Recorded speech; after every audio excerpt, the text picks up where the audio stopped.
Hello everybody, and welcome to this Marketing Leaders Circle talk today, where we're going to be looking at employer branding and building a company that people want to work for.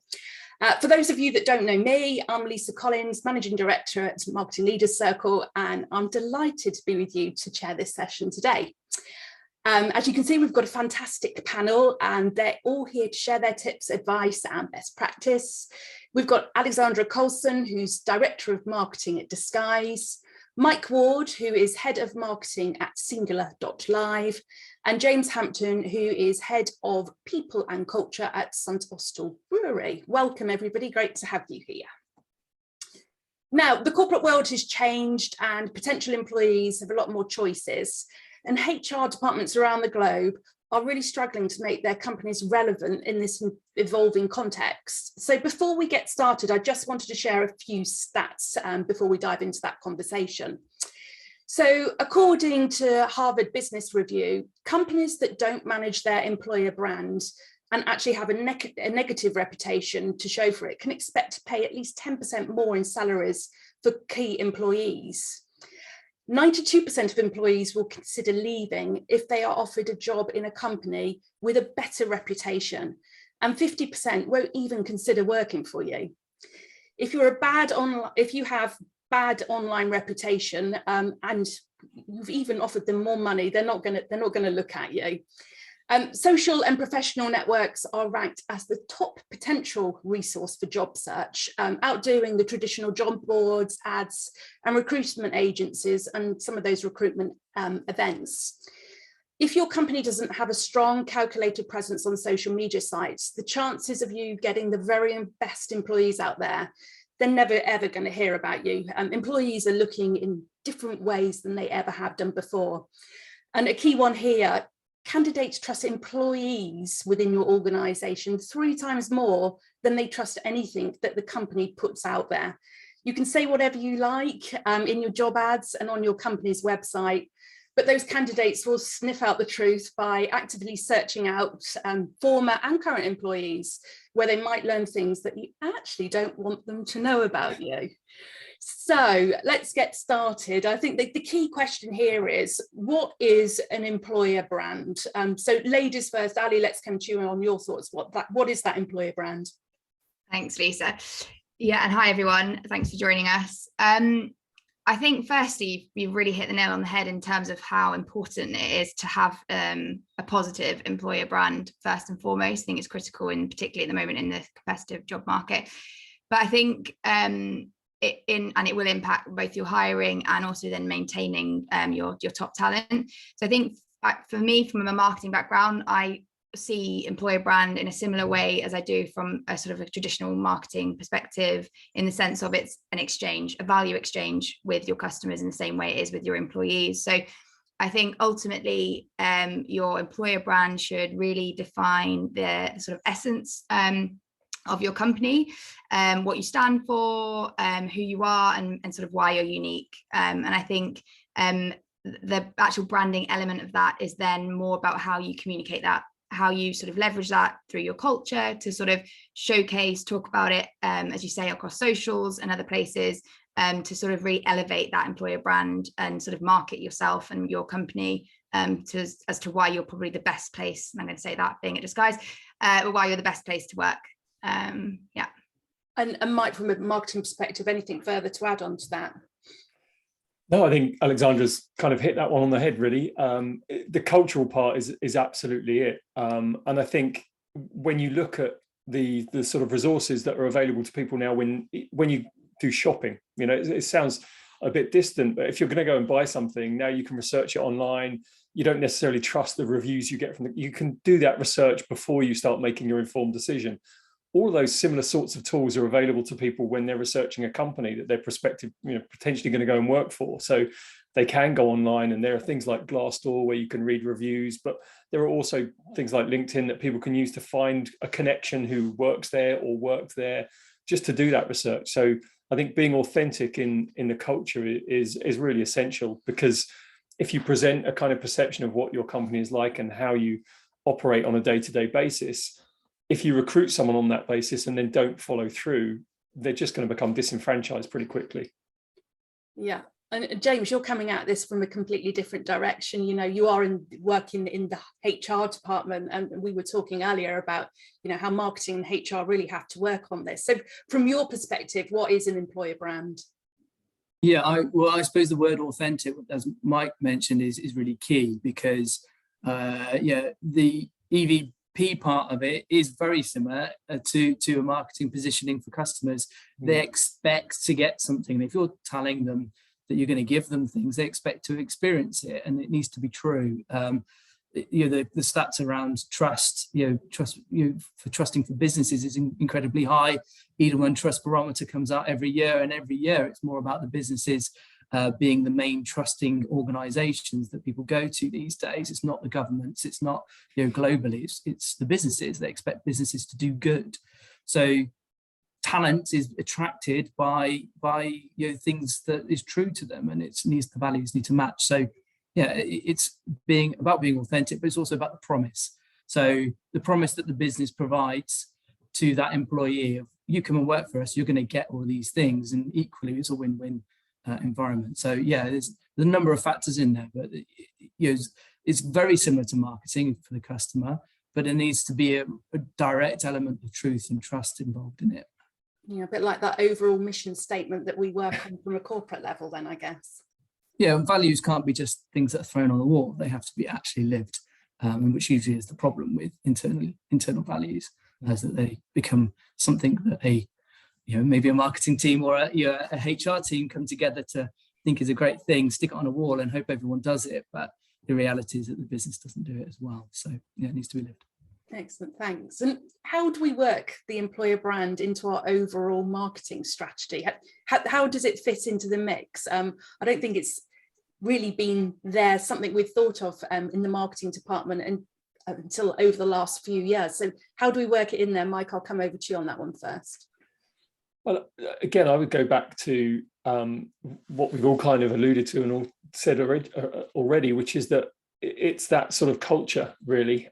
So rather than it being a specific marketing piece that you say, oh, this is us, we do this, it has to flow through everything you do, so that everyone in your company recognizes what you do, the values you hold as a company, and they'll present that when they're out with clients or potential clients, and they'll present that when they're working in the office on a day-to-day basis, or more often now not working in the office on a day-to-day basis. So I think that employer brand is really actually in the sort of DNA and the fabric of you as a company, and touches on everything you do, rather than necessarily being, okay, let's do this white paper about sustainability because sustainability is really important to us as a company. Obviously, those things are important from a marketing perspective, but it's then what are we doing as a company to back that up, as James and Alexandra have already kind of alluded to. Yeah, and Ali, your thoughts on that one? Yeah, I'd have to agree, really. And I think you started to allude to it through mission. I think the employer brand is almost a bit of that North Star for everyone in the business of where are we going, what is that sort of direction, and sometimes it can even probably protect you in the bad times a little bit too, if you've got a strong employer brand. I think it's hand in hand with your full brand strategy. So I think that's probably the strong link there in terms of your strategic approach to marketing. But I agree with Mike, it flows through everything. So everything you place out in the market, every moment you might have with a customer, all that experience is part of that customer brand, and it should be lived through everything that your employees do. And I think there's definitely a big piece in it around really sort of enacting it. So as you said earlier, sort of not just placing them in nice frames on the wall, but actually putting in and booking that time, whether it's sort of those charity days where everyone is out giving back. If you really say that you are a company that gives back, then really act it. And whether it's through the different charity days or whatever it might be, whether it's to do with the environment, I think it's very much, and I think that's coming clear through the interview processes, certainly from questions you hear. And it's not sort of a light layer that gets missed. It's sort of dug into, well, what do you do? What do you offer as part of that? So I think that's probably where the bridge is also across to HR. Yeah, definitely. And James, you don't have to look at the marketing strategy. So maybe if I can come to you, you talked about employee value proposition earlier, or EVP as it's known. is it right that a strong EVP is key to a good, strong employer brand? Yeah, and actually I do look at marketing strategy. Oh, okay. And I do need to know it. And the reason why, I need to, for me, working closely with our marketing team is that brand positioning is very similar to, the employee offer. And so we have to be able to, sorry, I'm doing instructions. Yes, please. Yeah, thanks. Sorry. In terms of the positioning, it needs to be aligned to strategy. So the business strategy is equally as important, not just the marketing. So but too often it's not part of a business's direction. That's a people thing, or that's a marketing thing. They absolutely need to be hooked up together, because one leads the other. If customers get an experience, they could be future employees. So, and equally, our employees are customers too. So they absolutely do circles around each other, and they need to be connected. So, and it does absolutely lead to having that strong EVP is really important to attract new talent and keep them as well. So it's all great getting people through the door, but if you can't retain your employees, there are offers out there. It's certainly in the UK, it's a job hunter's world right now. It's easy to move to other jobs. Yeah, and Mike and Ali, are you working closely with your HR departments on your EVP and building that into your brand? As James said there about working together and being aligned on it. Mike, I don't know which one of you wants to answer first. Happy to go. Yeah, we are, but I think certainly as we move so fast and things change and we've come out of lockdown and kind of life getting back to normal with remote working, I think it's not sort of a one and done. It's something that probably has to evolve. So yeah, we are in talks.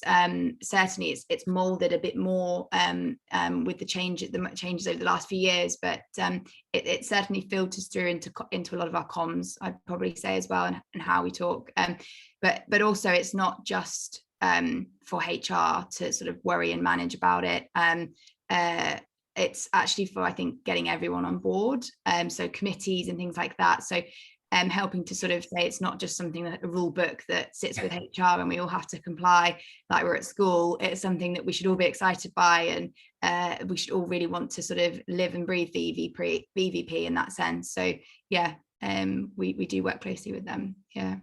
Yeah, Mike, your thoughts? I think, well, for us, it's a little different because we're what I flatteringly describe as a micro multinational, which means in reality that we're a small business spread all over the world.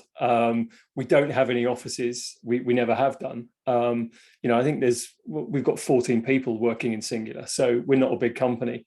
And that presents opportunities and challenges because a lot of this stuff now we're establishing as we grow and develop as a business. But then, the sort of remoteness side of it means that we've got people in Thailand, Germany, the UK and the US who have very, very different approaches to employment law and legal requirements and statutory requirements. So there's loads of stuff for us to unpick there, but at the same time, it's presented a really fascinating learning opportunity to work with some external experts in kind of diversity and inclusion and sustainability and things that are important to us as a business and that we want to bring into our brand and that we want to present to potential employees, and kind of really trying to understand, well, how do we do that? Because we're all talking about it like these are great things to do, and we all know the reality is it's not always straightforward, it's not always simple, and that's part of the challenge. Is I think most modern businesses anyway fundamentally want to be a great place to work, want their employees to be engaged and to feel like they're doing good and providing a good workplace. But then there are always challenges that will come and kind of just make you kind of have to make a decision. Okay, this might be good for the business, it's not good for our EVP, or our brand. How do we deal with that? So there's loads of challenges, and yeah, we're very much in a learning phase at the moment.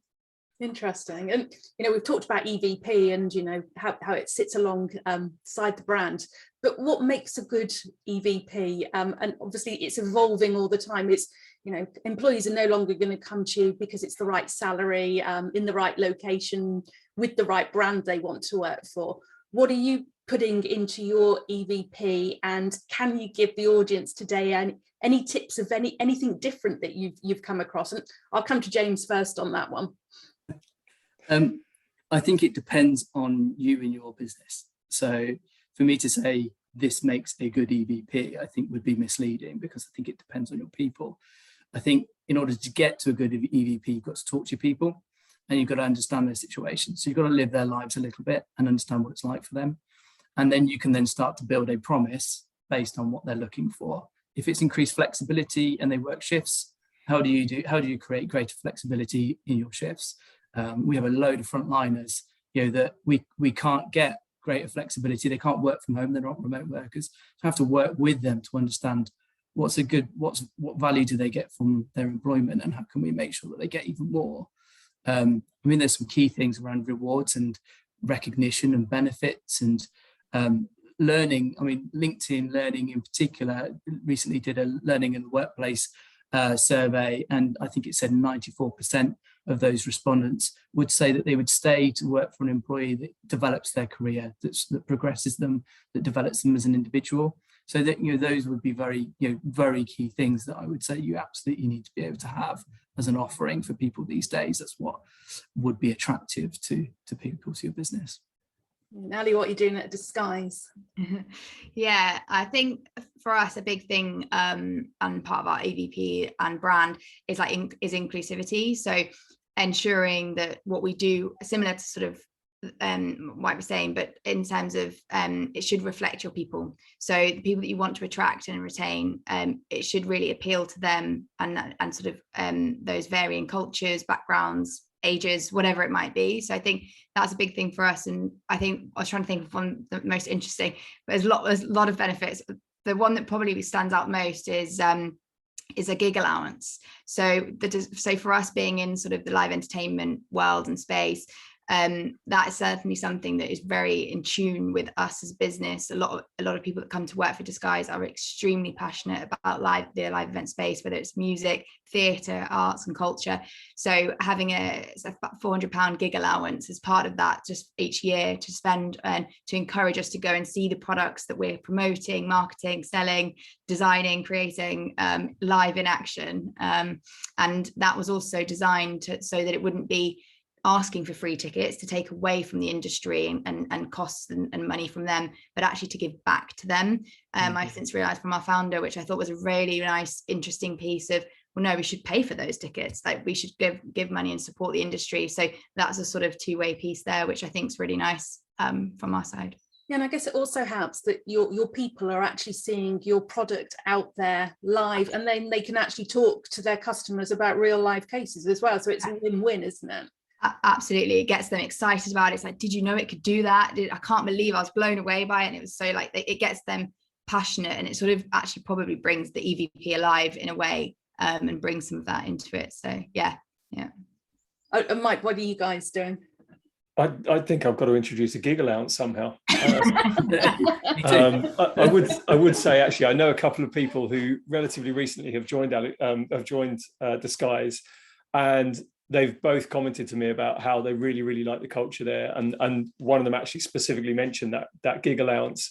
And I think it's a brilliant example because, as you say, Alexandra, it ties in with what you as a business are doing. So it's a brilliant idea. Unfortunately, I don't think we have anything particularly that comes along to that extent. I think for us, what we're trying to do is engage with our people so that they feel they have a voice. And again, we're at an early stage, so we need to build a lot more of this stuff out. But I think allowing your employees to feel like people will actually listen to them if they have ideas or they have issues, they have challenges for the business to say, look, I don't think we should be doing this.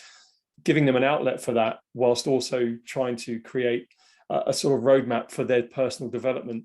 Because the reality is that we're all humans, right? So us in our positions are going to have very similar desires and wants and needs to everyone else working in the business, with a very broad kind of structure around that. So I think just being empathetic to that and kind of realizing that I think fundamentally the way people are working, their expectations, the expectations on companies is fundamentally changing, and we have to adapt to that. Yeah, indeed. And Mike, when you and I met last month, you brought this new new thing to me, B Corp. I can only call it a thing because I'm hoping you guys can explain it much better than I can. But we talked about B Corp, and since we spoke, I've done some more investigating on what it is, and I've been talking to practitioners about it. And I was told the other day that youngsters coming into interview at the moment are actually asking organisations, have you got B Corp? And I hadn't even heard of it. And, it's a big tick box to bring in youngsters into the organisation. So, and I know both you and Ali are going through B Corp at the moment. So I'm just wondering, Mike, how that supports your EVP as well, and how you see that fitting in overall and affecting, the brand and the marketing strategy. Well, what I would say, well, first, we're at an early stage of our process. We're just going through this sort of assessment stage, and that in itself is incredibly enlightening. And I think actually it's really informing our EVP. It will really play a big part, because there are things in there that you have to go through as a company in order to complete the assessment that, hand on heart, I'd never considered at all, and there are things that fundamentally as a business we should consider, but it had never occurred to me. And I'm quite an old person. I've got a lot of experience working for large and small companies, but so I think anyone who's considering it, I would say, don't take it lightly, because it's not. It's really about creating a stakeholder environment where everyone in the business has a role within that business, and it will address everything from the disparity between your lowest paid employee to the highest paid person, your board integrity and makeup, right through to how you produce goods. And that's been one of the interesting things for us, is I think B Corp, when it was initially set up, was kind of more focused on manufacturing and production, which for companies like us, we're a cloud native platform, so we don't really create anything. So we're working through it with that view, and working with B Corp to try and evolve their process as well. So, that actually it becomes more relevant for a wider cross section of companies. But I think it is incredibly informative, but it's a big commitment to do it. Even just going through the assessment, James, I believe, has been through it, so he knows full well. But equally, it's hugely rewarding, because it really does open your eyes up to things that you probably wouldn't have considered before going through the process. I don't know, Alexandra, I don't know how you found it. Yeah, I'd say exactly the same. I think we're very, very early stages, but you're correct. I think it's good. It's making everyone accountable. I think it's good if it becomes like a gold standard, or it's asked about in interviews. But it's not something you take on lightly, and it's extremely thorough. But and we're probably on the other side as well. Quite have obviously had hardware and software. As well as now cloud coming soon. So I think for us, it was right down to even how we kitted out our equipment on the stage and studio space that we have in our studio for demos and events we ran with Lisa even previously. So how do we leverage that space in a more economical way, or more environmentally friendly way, right down to like our energy source, and working with British Gas and trying to find the best balance of the most renewable energy versus other providers that are about 40%. I don't know, right into the weeds of everything, which again is super important. So, and again, really enlightening stuff that you would never really probably either talk about or spend time looking into. So I think the accountability piece, and the fact that I think it's not going away, and I think it shouldn't, and I think it's good for us in both the personal life and professional life to be talking about it, and the impact we're all having. So I do think it also reflects the shift that we've talked about in terms of businesses as well, and what employees and the general public expect from companies now. They don't expect them to just be focused on profits. That's just not acceptable anymore. Companies have a big impact, and they need to be responsible for that. And the flip side is, I was in the supermarket buying some cereal a few days ago, and literally I bought a cereal because it was B Corp on the back of it. So there's obviously a commercial impact as well. And James, you've been through it, and we've talked about triple bottom line. We've also talked about in the past about how a lot of startup organisations and their VC companies are advising them to go through B Corp before they do anything, so they're completely set up. So how did B Corp change? So this was your previous role at Seasalt, wasn't it? How did it change that business, and what was it like going through it, and how did it affect the employees as well? Well, I think, benefits corporation essentially is saying that you're going to change your whole business model to being a benefits generated business rather than a profit generating business. The profits will come, but your focus is on doing good first. And for a startup, it's so much easier to start in that place because you model your whole business based on that, and that attracts people to purchase goods based on the label once you've got your B Corp logo attached to everything that you do. So from that side of things, it's definitely attractive on EVP point of view. I mean, the previous organisation didn't actually meet it in the end, and because it was so challenging to get there, and it was very difficult for a 40-year-old business to completely change its model. I probably shouldn't talk too much about that, but in terms of my experience around dealing with it, I think equally, as both Mike and Alexandra said, it changes your mindset on kind of what we're here to do, why we're here to do it, and how you change your mindset on kind of doing good through business. And it is based around sustainability, and it comes from Yvonne Schrenecker and his Patagonia sort of foundations. And if you read Let My People Go Surfing, the book that he wrote, which was basically his induction book originally for his new people, if you ever find that book, go read it. It's absolutely fascinating from a cultural perspective. The B Corp motion is then driving kind of doing good through business and getting a culture through it.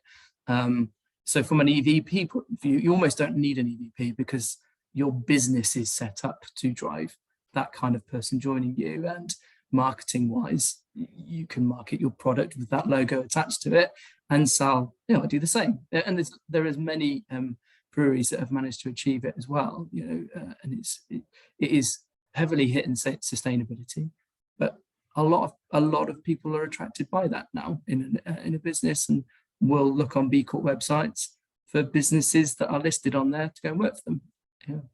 Yeah, we know obviously both of you guys are involved in the DPP and their sustainability stamp, which also kind of helps with the whole EVP, that you're a sustainable business, and also brings in the customers. And I'm guessing from using B Corp, you can have a look at your marketing messages and change the tone of those once you've gone through it. Is that sort of what you're planning to do, Mike and Ali, as you move through that process, do you think?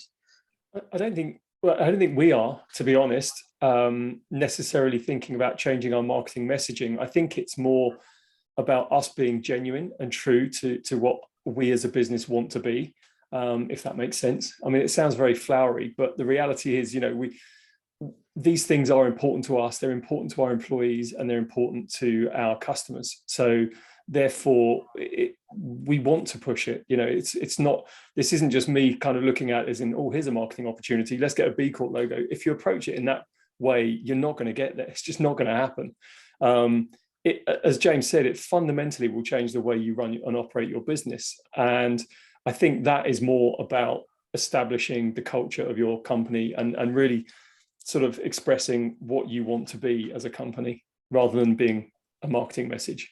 Yeah. Ali, anything further to add? Yeah, I think I definitely agree. I think it's doing it for the right reasons. I think one thing for us that we can do better, and that's why we're sort of in that process, is bringing the information to the light of the customer. I think they want to know, so if they're receiving a server, how far has it traveled, how is it made, where are the products sourced, to make it up. So I think for us, it was certainly from my side and from a product marketing perspective, it's making sure that information is visible, even if it isn't the top and the best where it could be, but knowing we're working on that. So just almost making it included now, a bit like with food products actually, and how that's the sort of a lot of more governance around that one, that side of things, but just sort of offering it up and being more conscious of how we display it. So not attaching tons of flyers and paper with those, but creating QR codes and making it all digital in terms of the information as well. So definitely not doing it for the wrong reasons, but knowing that people actually do want to know. So making sure that information is readily available is definitely something we're working on. Yeah, I think you can still do good without B Corp. You don't need B Corp to make those decisions. Yeah. And you can B Corp freely give their guidelines for free on their website, so you can go and see what they do and what they look for. And you don't need to sign up to B Corp to do it. I'm sure B Corp wouldn't like me saying that, but you you don't need it. If you realistically, this is about doing the right thing for what you, as Mike said, making sure that your principles are in a good place, and you will attract people just from with customers or employees just by doing that. Yeah, absolutely. So I've got quite a large question here. So you've got the employees that they've decided to join you, and they're working away. How can you use them to kind of bang the drum, and promote the organisation, ensure that they say all of the right things, maybe incentivize them, and what kind of tools would you provide them to be able to go out there and do that? And that's a massive question. Mike's laughing at it, so I'm going to come to you first. God, no, okay. I think the honest answer is that you can't. Is the reality. But I think if your EVP is right, if your employer brand is right, if your recruitment process is right, if you manage the things that you can manage, then in theory you will recruit the right people who will broadly kind of be in line with your values as a company. There's a really great German word that I'm about to butcher, which I love, because I don't speak German, but it's called Fingerspitzengeffe, okay? And it literally means fingertip feel. And it relates to a kind of, I think it's a military thing, but essentially what it means is that you would have your commander, so say it's your CEO, and they can't control everything that's going on in the battlefield at any one time. So they rely on all of the people in there to understand what's the mission, what are we about, what do we need to do, so that in the right context, in the right environment, they can make the right decisions that you would want them to make without you being there to say to them, here's what you need to do. And so apart from my really bad German, I think it's a brilliant concept. And I think that's kind of something that you need to adopt as a business, because you can't manage people all the time. Sure, if you're doing a PR event and your CEO or your CTO is talking to the press, you can manage that to an extent. But when your employees are out with clients or their mates in the pub, or someone who's reached out to them to say, oh, I'm interviewing for a job there, what's it like? If you've got the right values in place as a company and you're hiring the right people, for the most part, it won't be exclusively, but for the most part, I think those people will say what the things that you would hope they would say. And does that come in at an induction level, or is it more regular communications to your team? I'm going to throw that to Alexandra. That's fair. I think probably a bit of both. I think it goes back to a bit to, as you say there, attracting the right people, having everything sort of firm and clear from the top, back to that employer brand and direction as a business, and then you're sort of more likely to attract the people that will live and breathe those values and talk about them passionately. I think it's not forced. I think if it's too forced, it won't work. I think it's got to be done in a way where you sort of ask people, so more of a committee focused, where you're bringing the right voices into the room for certain things, and then maybe there's a different initiative coming for something else, so sort of more of a green focused with things we've done in the past, and then that group have come up with an exciting way to sort of bring that to life on that particular day. Or so we try and do it through a lot of the national days, so depending on what that is, whether it be Pride, whether it more of a sustainability focus, we sort of try to tailor it to that. So the last one we did for Pride was designing a t-shirt competition, so everyone could submit a design to celebrate Pride in a unique way, and the winner we made into a proper t-shirt, and then people could buy that, and donations went all to charity. So it's sort of doing it in a way that is fun and a way that people want to actually get involved, that's almost come from them. It's not come from the top. It's a strategic initiative in a sense, but it should just be something that everyone wants to get on board with. So figuring out a way that you almost harmonize it with your culture and make it part of your culture, I think, is probably the key. Yeah, I like that. And James, you're in the hospitality trade, so you've got people out there looking people in the eyeballs. How do you go about doing it? I think it goes back to being authentic and living and breathing what you say you're going to give them. And I think when if you create spaces for people to thrive in, then they will, and then they tell others about it. And essentially, I think if you're going down, incentives only go so far, and for me, it's about taking pay off the table. and then helping them be autonomous and and master what they do. That's using Daniel Pink's sort of Thrive book as his kind of 3 mantras. But there's so much in that when you start looking into it. There's so much you can do with people, but if you try to do it to them, you're absolutely getting it all wrong from the start. It needs to be about being true and honest and authentic for me. Yeah, definitely. So I mentioned a stat at the start about social being that way that external new employees might be researching you. It's the big thing. So how do you own and manage your online reputation, and how do you build that army of employee and different advocates around you to really put that positivity into your brand? Ali, shall I come to you on that one first? Yeah. Yes. I think this is something that doesn't happen overnight. I think it's real sort of a growth and journey with the people around you and getting people on board. And again, it's similar to before. It's not forced. It's sort of something sort of welcoming people in. Certainly from a Disguise perspective, I think it started much more organically, actually, with sort of the founding of the company. We've got a fantastic community around us, and wouldn't be where we are today without them. And we very much hope that they feel that way and try to make sure we communicate it in that way. So I think making it feel like it isn't just a corporate business out there to make money and revenue, that we talk about it in a way, or we definitely try to in our marketing, that it's all about sort of pushing boundaries in the technology and giving back to the community. Things like during lockdown, we gave our software away for free to ensure that it wasn't a paid thing that then restricted certain people only, and those that were looking, maybe lost jobs, but they're looking to gain new skills, could learn for free and things like that. So I think, again, it's sort of that olive branch of sort of bringing people in and making them feel part of that brand. And we try and sort of do that through different ways, whether it could be through campaigns, giving away certain things, physical things, or as they come into our office, really making them feel special, or making them feel like they're part of that Disguise family or community. So I think it's definitely something you have to work on and grow. But as you do, you'll start to see those advocates pop up, and maybe come and work for you, or start growing that reputation themselves and with the people around them. But it's very much organic. It shouldn't come forced from the company. It should be nothing to do with incentives and things like that. It should just be because they love to live and breathe the brand externally, or someone externally, as your internal employees do. So I think it's something, within that. Yeah, Mike? I think that's really interesting.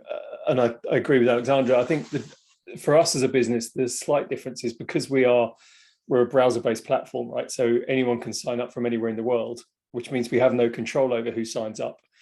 So we do get people who sign up who probably should never have signed up.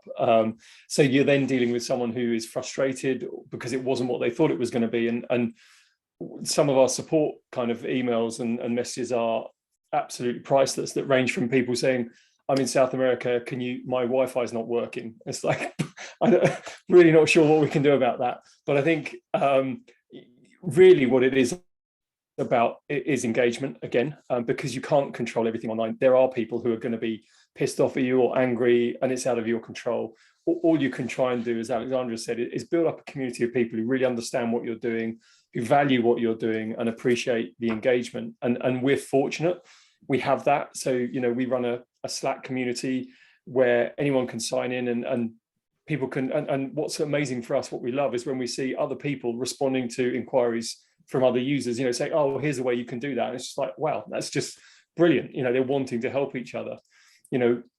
Things like that, I think are really important where you can do those things.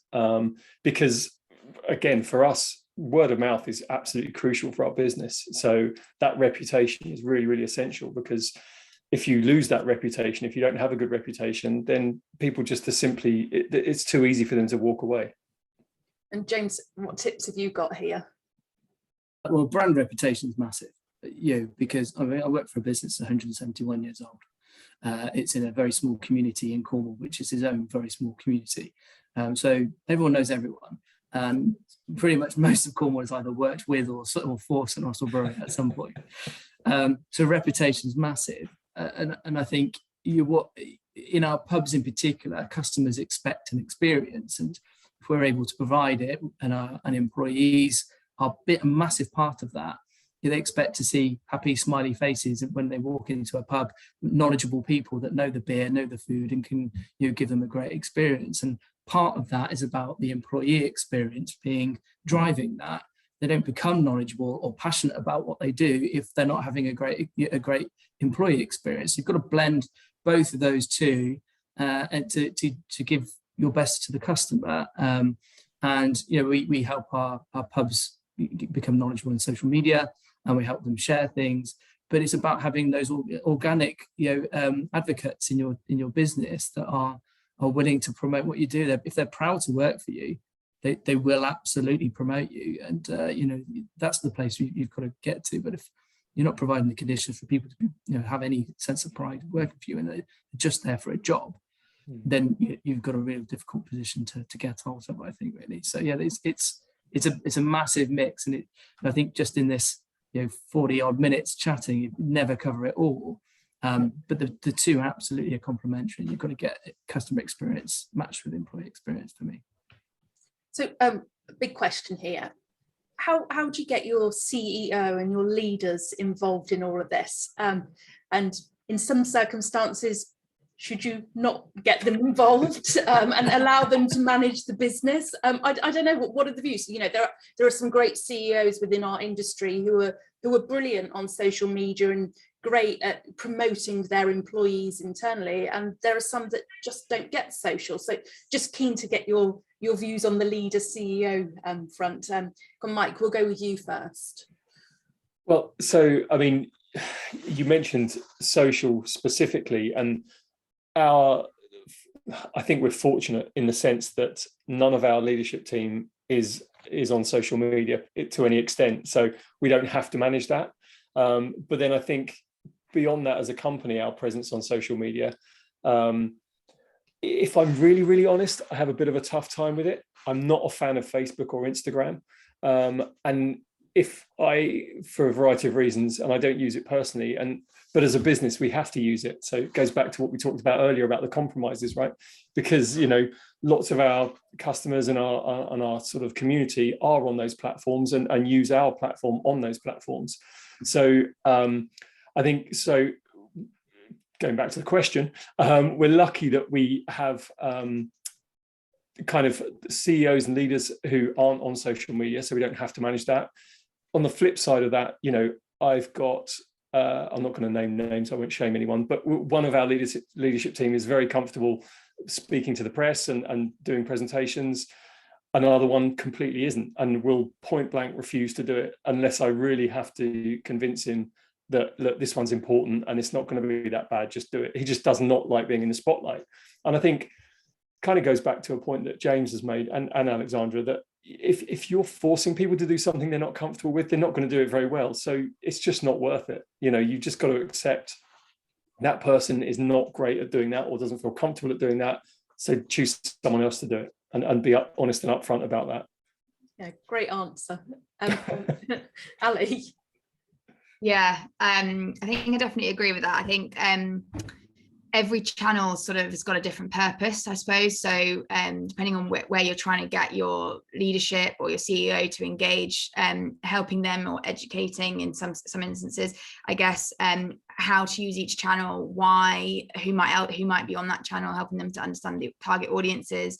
But I think for us, as you say, there so the other side of the sort of socials, the visual ones of Instagram and Facebook, we leverage those more for storytelling, if you like, through case studies and things like that to bring those examples and productions to life. But I wouldn't expect them all to be on Instagram sharing and liking and engaging. So we very much encourage other members of staff to be doing that and helping. So figuring out who suits what and what's realistic, as you say, not forcing people. And then with LinkedIn, I think LinkedIn is a good tool for anyone to be on, from a business perspective. That I would always encourage, and have always encouraged anyone around me to that I've worked with. We've done things like social media and social selling training sessions to sort of explain what the platform's for, a walkthrough.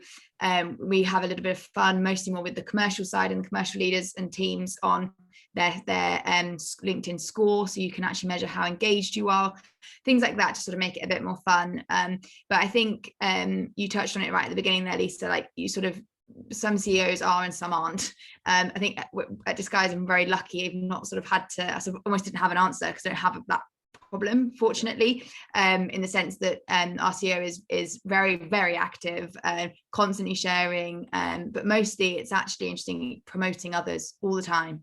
People, whether it's sharing stories, and this isn't even just internally, I get at Disguise, it's also externally, celebrating our partners, celebrating a particular person that's achieved something else at another organization. So leveraging his own audience and network to kind of share and celebrate that, which I think is also very powerful. And then we do it internally also. So we have on Slack an above and beyond channel. So that is where everyone's encouraged to sort of tag someone or a team, or where they've really worked extremely hard or out of their remit or whatever it might have been, to sort of save something or just sort of achieve an amazing effect. And that's really nice, and it's constantly filled. Probably daily there's at least one, if not two, posts that are beyond their day-to-day remit, which is really nice. And we've also got that history of that too, which is nice. So yeah, I think it's interesting one. Nice. I'm going to borrow that. Yeah, it's a quick, it's easy. Everyone else has to do the content. It's not for one team to populate it. It works well. Yeah, really nice. James, what are your thoughts here? Well, I think nowadays it's difficult to be a CEO without a presence on social media. I think it's quite challenging to not, and I don't think you have to do videos. I don't think you have to be visually, for those people that aren't comfortable with sitting in front of a camera. You can do blogs, you can do other things, and there's other ways. Certainly internally, you absolutely need a presence internally, have a voice, have some form of communication to your people. I think without it, you're a faceless CEO, and it's difficult for people to follow that vision and mission without knowing the person that's supposed to be leading them. So I think it's incredibly important. Externally, maybe slightly different, but yeah, I think you can always get better at that stuff. And if you're not confident, then it's about practice, and no one expects you to be the social media influencer, but I think nowadays people do expect you to have some sort of presence, or at least have a view on certain political, not necessarily political, but environmental things that are going on, especially when it comes to inclusion or Black Lives Matter and various other things that happen. I think sometimes not saying something is actually not as good as making a point of saying something. So I think you've got to go there. Yeah, really good points. And what about, your employees? They're going to have a bad day. There are going to be the bad days, and, you're interviewing people and you're turning them down for jobs. How do you ensure that they don't actually have the reverse effect and start posting negative things about you, or sharing those awful stories that you can see from time to time? James, what advice have you got on that one? Well, it's essentially about having a great candidate experience, isn't it? I think if you can provide it as an interviewer a great experience during that period and give good feedback. I think one of the biggest problems within interviewing is not getting feedback, or just getting a total decline. So that causes problems, especially if you're taking someone through a phase of interviews. If it's not just a singular interview, if you're taking people down a long journey with interviewing, you've got to be able to give them some feedback and some rationale and some development opportunities. I think if you can do that, I don't think you get those negativities. You get negativities when you give someone a really bad experience, or you don't train your managers well enough to do good interviews. You've got to get them in a good place so they feel confident to ask the right questions and manage it well. We will always have two people in interviews, generally, where we can, because then you get a bit of dynamic, unbiasedness coming through. As human beings, we're biased. It's difficult to get away from that, but you can help people know their biases so that they don't create difficult situations for interviewees. I think you avoid a lot of problems when you take that stance. Yeah, and I know, Ali, you've got some good techniques in this area as well. Yeah, I think James summarised that really well, and it is all about their experience, and no matter what the result, what they take away from that interaction. So I think I always try to set the tone quite quickly of that initial meeting of, right, this is as much for us as an employer or potential employer as it is for the employee, and ensuring that actually what are they looking for, and what is their career path or plans, or sort of what is that direction. So really setting that tone immediately of who we are as a business, what is our culture like, sort of clicking on and joining the call, because a lot of it is still virtual, and really giving off that brand, like you are the brand in that moment, and ensuring that you sort of really portray that and live it. So yeah, and I've often had good feedback on that of, I really liked how you set that tone. I heard that recently in an interview of, that was a really nice start. I really knew you were in tune with me and what I needed and what I'm looking for in my career. So it's interesting. So I think, yeah, definitely it's all about the experience and ensuring that, right back to the first questions around brand values and brand identity, and what that should feel like, and not sort of sitting there slumped quietly on a call asking, a bit miserable, a bit like, oh, us at the end of the day interview, oh great, just want to log off actually and have dinner. Ensuring that you definitely don't do that, and being conscious of it, and yeah, ensuring that you're doing it justice. But I think that often is, that structure and everything is often coming from the HR team, and ensuring that. So that probably is through training and courses and management training and things like that. We've probably seen what the Disguise HR team have been rolling out. So all of those bits and tips also really help throughout the process. Yeah, you also talked about, when we discussed this the other day, about how to reverse it as well. So make the candidate feel like they're actually interviewing the company rather than the other way around. And, are we a good fit for each other? Yeah, exactly that.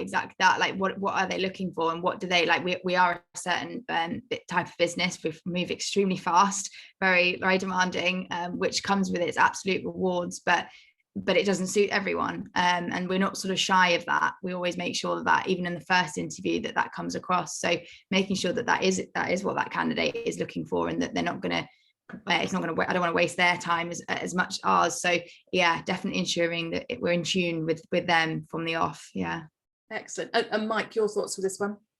I would only briefly add that I think if you don't employ someone after an interview process, there's a reason for it, and it touches on what both James and Alexandra have said. So if you communicate that to them, the reality is, for whatever the reason, and you might have to be polite about it, there is a reason you're not employing them.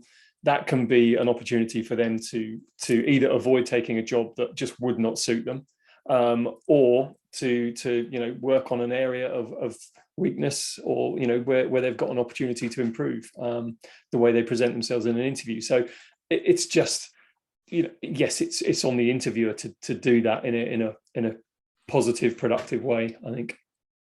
Excellent. And coming on to the final question, maybe the most challenging, marketeers always have to measure their efforts and what we do. So how do you measure, this piece of work within your overall marketing strategy? How do you go back and report to the board the success that you've actually had? Who wants to go first? Can I take it from a non-marketing point? Yeah, you go for it. Go for it. Go for it, James. Go. Yeah. I'll take it. From a non-marketeer's perspective, for me it's about measuring turnover and retention.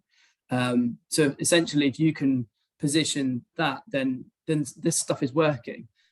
We have a listening strategy. We use surveys and we listen. We ask people questions. We're beginning to ask questions of St Austell Brewery. It's new for here, and we'll ask regularly questions that will help us change things. If we make actions and the changes take place, we would expect our employee engagement scores, what we'll measure, to improve as a result. So that's one dial, but that's not the only one. If we've got high turnover, and I work in hospitality in pubs, turnover is high, and it's a really difficult place to recruit for at the moment. So we need to be able to reduce that turnover figure. We need to be able to retain people in the first 90 days, and we need to retain them for longer and progress them for longer as well. Internal fill for positions is a good place to go to measure. At the end of the day, it comes down to profit. If we can demonstrate that all of this work goes to saving money and making more, then the shareholders are happy from that perspective, and that pays back into us being able to do more with that. So it's about trying to find that balance between what the business needs, but also not being a people thing. I think it's a business thing. Yeah, good stuff. Anything further to add, Mike, Ali, on that? I would agree. I think definitely it's always going to come down to the bottom line.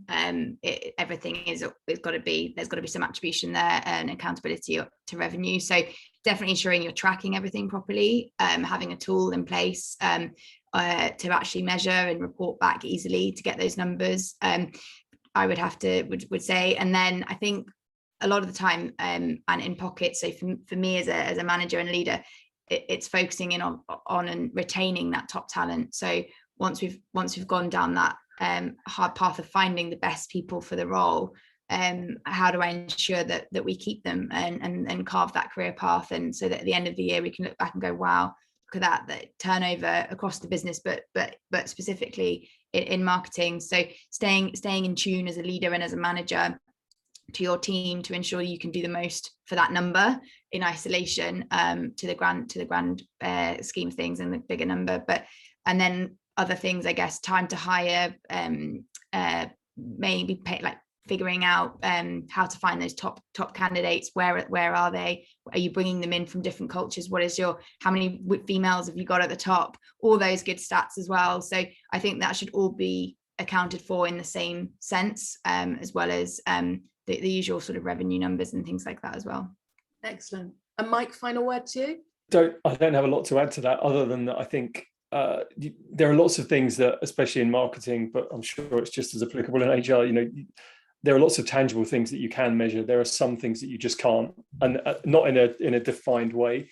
But I think this sort of has two parts. There are bits, and Alexandra's just exactly, demonstrated that there are parts of it that you can, and the employee surveys are a great way that you can measure things.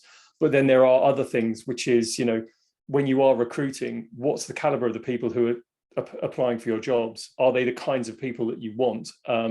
And if they are, then that is also a kind of tangible measure that, okay, yeah, what we're trying to portray and present as us as a business is actually the message that's getting out there, and we are attracting the types of people that we would want to attract as a business, and then retaining them. Excellent. Well, thank you all for your contribution today. It's fascinating. We probably could have done another hour on this. I find it all really interesting. Thank you all for joining us. We have recorded the session today, so it will be made available online so you can share it with others. Coming up next, on the 6th of July, we will be launching the Marketing Leaders Circle Power Book. We're really excited about showcasing the good and the great marketeers within the broadcast media and entertainment industry. So look out for that one, and we will see you very soon. Thanks for joining us.